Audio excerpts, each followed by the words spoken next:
Besi. Nice.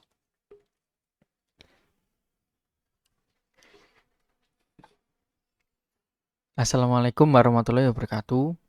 Di sini saya akan menjelaskan penerapan cloud computing di bidang kesehatan. Yang pertama, pengertian cloud computing. Cloud computing mungkin masih samar terdengar bagi orang awam. Tetapi keberadaan cloud computing di era digital kini sebenarnya telah terasa di tengah masyarakat dalam kehidupan sehari-hari seperti penggunaan email dan juga media sosial. Seperti ini contohnya bisa dilihat. Secara umum, pengertian cloud computing atau komputasi awan merupakan gabungan pemanfaatan teknologi komputer atau komputasi dalam suatu jaringan dengan pengembangan berbasis internet atau awan yang mempunyai fungsi untuk menjalankan program atau aplikasi melalui komputer-komputer yang terkoneksi pada waktu yang sama. Tapi tak semua yang terkoneksi melalui internet menggunakan cloud computing.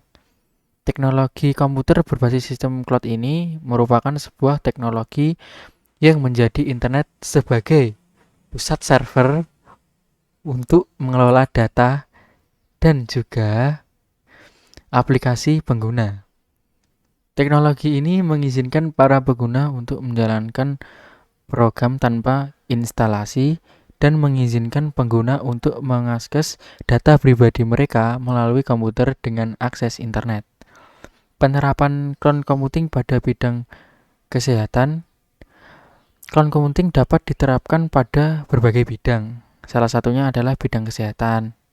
Saat ini adalah satu teknologi yang tengah dikembangkan dalam bidang yaitu telemedicine. Nah, seperti gambar di sini. Apa sih itu telemedicine? Telemedicine adalah pelayanan kesehatan jarak jauh. Teknologi ini memungkinkan dokter berkomunikasi dengan pasien untuk melakukan berbagai macam layanan pengobatan melalui media internet.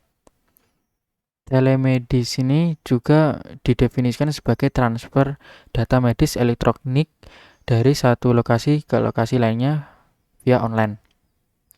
Telemedicine ini dapat dikatakan sebagai alat yang dapat membantu banyak orang dengan beragam masalah kesehatan. Sangat banyak manfaat yang ditawarkan dalam pengguna telemedicine seperti halnya efektivitas waktu, biaya dan tenaga. Artinya, pasien tidak perlu untuk jauh-jauh datang ke rumah sakit yang menghabiskan banyak waktunya di perjalanan, biaya bahan bakar, dan fisik. Bertahan di tengah-tengah kemacetan untuk berkonsultasi masalah kesehatan dengan dokter. Cukup dengan memanfaatkan teknologi informasi seperti halnya email atau bahkan video konferensi dan lain sebagainya. Adapun manfaat lain yang ditawarkan ini mengatasi persebaran tenaga medis atau ahli kesehatan, dokter yang sudah profesional yang sebenarnya tidak merata di setiap daerah yang ada di Indonesia. Intinya dengan telemedicine ini pasien dapat berkonsultasi dan melakukan pengobatan jarak jauh dengan dokter ahli yang ia percayai mampu untuk membantu permasalahannya. Di sisi lain, dengan penggunaan telemedicine ini juga tidak akan menutup kemungkinan untuk menimbulkan resiko seperti halnya cybercrime. Misalnya menggunakan telemedicine ini dijadikan sebagai kedok penipuan yang nantinya dapat merugikan pihak lain. Namun hal semacam ini dapat sedikit ditekan dengan penggunaan security bagi semua pemakai jasa cloud computing. Ya, yang kedua yaitu penerapan cloud computing di bidang transportasi. Dorong transformasi digital, pemerintahan harap sektor transportasi manfaat teknologi digital. Nah, pemerintah mengajak sektor transportasi dan logistik di Indonesia untuk merangkul transformasi digital. Hal ini mengingat banyak kota besar menghadapi masalah kemacetan lalu lintas karena kurangnya sistem angkutan massal yang efisien dan di Jakarta menghadapi tantangan dan urbanisasi yang cepat dan meningkatkan populasi. Melansir dari republika.co.id, Menteri Perhubungan Budi Karya Sumadi mengatakan infrastruktur transportasi umum yang ada menjadi lebih tidak dapat diandalkan dan penuh sesak, menyebabkan masyarakat memilih untuk menggunakan kendaraan pribadi seperti sepeda motor atau mobil yang menambah kepadatan jalan di Jakarta. Transportasi digital merupakan kebutuhan bagi transportasi modern, termasuk perusahaan yang bergerak di bidang transportasi. Hal ini membutuhkan penggabungan solusi teknologi digital inovatif di perjalanan sektor transportasi. Hal ini diikuti dengan pengembangan sistem transportasi yang cerdas, ujarnya dalam keterangan resmi yang dikutip dari Republika Kamis.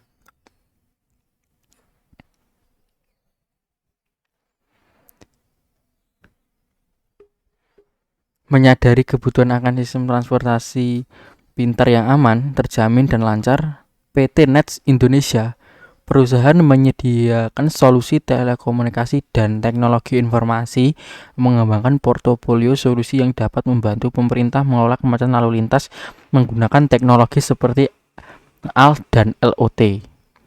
Presiden Direktur NEC Indonesia, yaitu yang bernama Joji Yamamoto, mengatakan penggunaan teknologi memulai dari fleet management system bagi perusahaan penyedia layanan transportasi, yaitu seperti bus, tiket clearing system yang memungkinkan penumpang hanya cukup satu kali tap in dan tap out dalam satu rute perjalanan, walaupun berganti moda transportasi.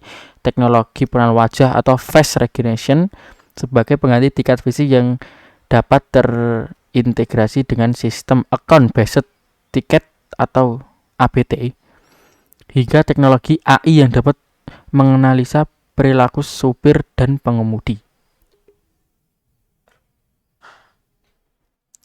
Sistem transportasi pintar NEC dapat digunakan berbagai sektor, termasuk penerbangan, kereta api, dan jalan raya.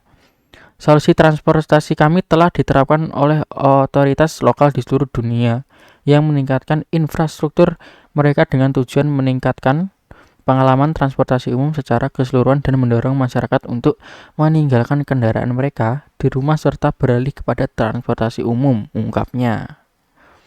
Ketua Big Data dan AI Association atau ABDI, Rudi Rusdiah, menambah rasa masa pandemi COVID-19 dapat menjadi pendorong untuk mempercepat transportasi digital, industri transportasi dan logistik sebagai salah satu sektor terpenting selama pandemi. Inisiatif dalam mengeksplorasi dan memanfaatkan teknologi digital baru seperti Artificial Intelligence atau AI, blockchain, big data, dan Internet of Things atau IoT harus dilakukan untuk merevolusi dan mendorong integrasi teknologi digital proses bisnis transportasi, tutupnya. Dan yang terakhir, yang ketiga, yaitu penerapan cloud computing di bidang pendidikan.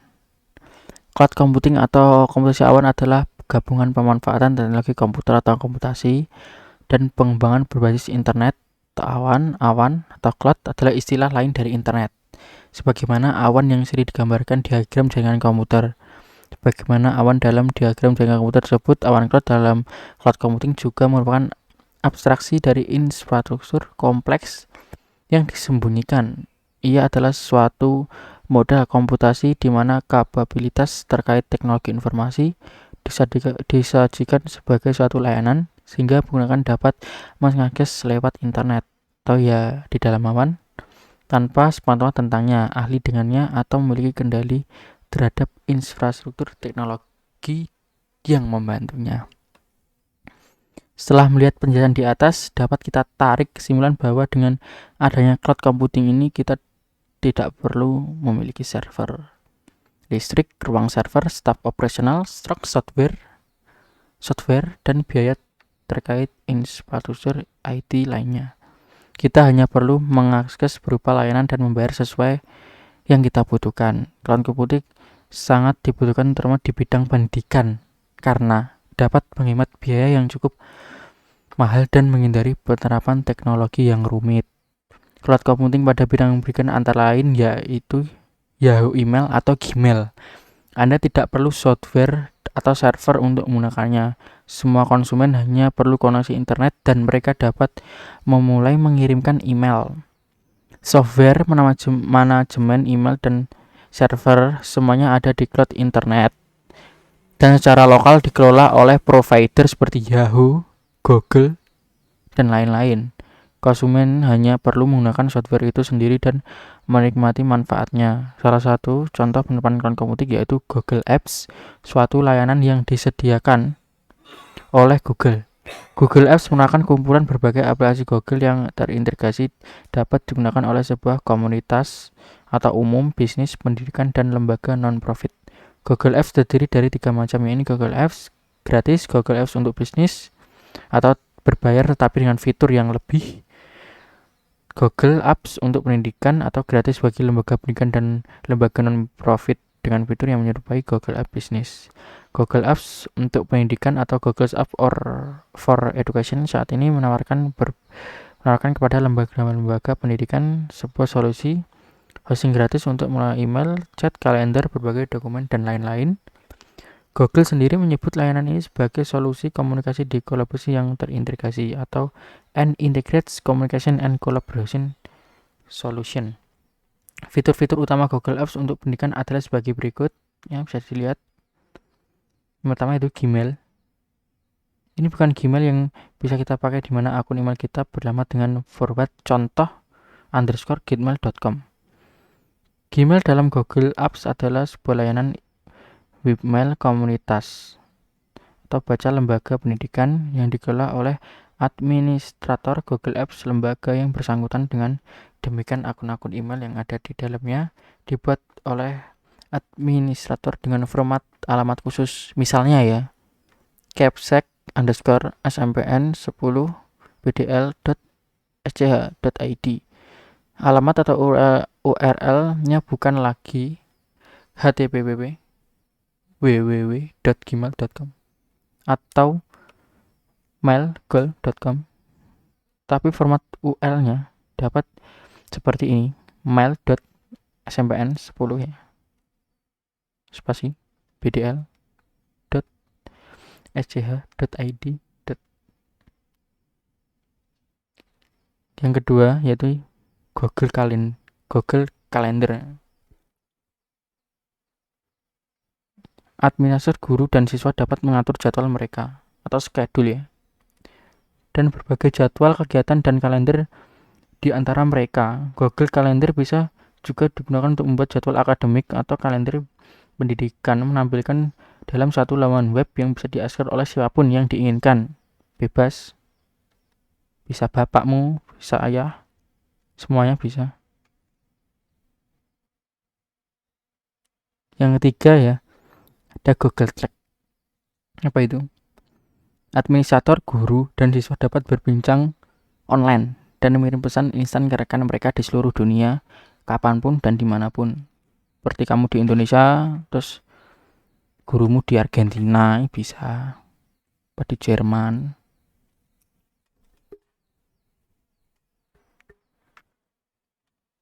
Ya, terus berikutnya yaitu Google Docs.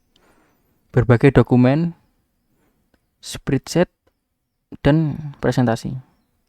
Kolaborasi secara waktu nyata atau real time dengan tim Anda atau dengan seluruh siswa sekolah. Anda dapat juga mempublikasikan dokumen akhir ke seluruh dunia. Terus berikutnya ada Google Sites. Bekerja sama untuk memelihara dokumen, isi web, dan informasi lainnya dalam satu tempat, semacam sebuah website. Terus yang terakhir ini ada Google Video for Education, sebuah solusi dalam penempatan hosting dan berbagai video yang memungkinkan sekolah dan organisasi lainnya untuk menggunakan video sebagai media efektif untuk komunikasi dan kolaborasi online yang bersifat internal. Bahkan pengelola atau administrator Google Apps, sebuah lembaga pendidikan, dapat memberi akses kepada para pemakainya sejumlah aplikasi Google yang lainnya. Ini sangat bermanfaat sekali. Sebagai suatu teknologi yang baru pastinya mengundang pro dan kontra sih. Berikut juga dengan cloud computing, pro dan kontra tersebut terjadi karena tidak lepas dari kelebihan dan kekurangan yang dari sistem teknologi baru tersebut. Berikut kelebihan dari cloud computing ya. 1. Kemudahan akses. Ini merupakan kelebihan yang paling menonjol dari cloud computing, yaitu kemudahan akses. Jika kita tidak perlu berada pada suatu komputer yang sama untuk melakukan suatu pekerjaan, karena semua aplikasi dan data kita berada pada server cloud. Yang kedua yaitu fleksibilitas. Hampir sama sih seperti contoh di atas. Data yang kita buat tidak harus kita simpan di dalam hard disk atau storage komputer kita di mana kita berada. Asalkan terkoneksi internet, kita bisa mengakses data kita karena berada pada server cloud. Yang ketiga yaitu penghematan atau tanpa investasi awal. Pastinya dengan adanya cloud computing akan memungkinkan bagi perusahaan untuk mengurangi infrastruktur IT yang pastinya memerlukan investasi yang besar, baik berupa investasi hardware, software maupun human resource-nya. Yang keempat yaitu mengubah capex menjadi opex. Apa sih capex? Capex yaitu capital expenditure atau pengeluaran modal, sedangkan opex atau operational expenditure yaitu pengeluaran modal. Seperti kelebihan sebelumnya, ini masih seputar masalah keuangan. Jadi dengan menggunakan teknologi cloud computer ini kita tidak harus melakukan pengeluaran modal. Sebaliknya ya, kita hanya melakukan pengeluaran operasional. Yang 5, lentur dan mudah dikembangkan. Sesuai dengan salah satu karakter komputer yaitu rapid elastic. Maka ini juga merupakan salah satu kelebihan cloud computing. Jadi customer bisa dengan mudah menaikkan atau menurunkan proses yang dipakai, dan ini akan mempengaruhi gas yang mereka keluarkan. Ya, sekian dari saya. Apabila ada kata yang salah, saya mohon maaf sebesarnya. Wassalamualaikum warahmatullahi wabarakatuh.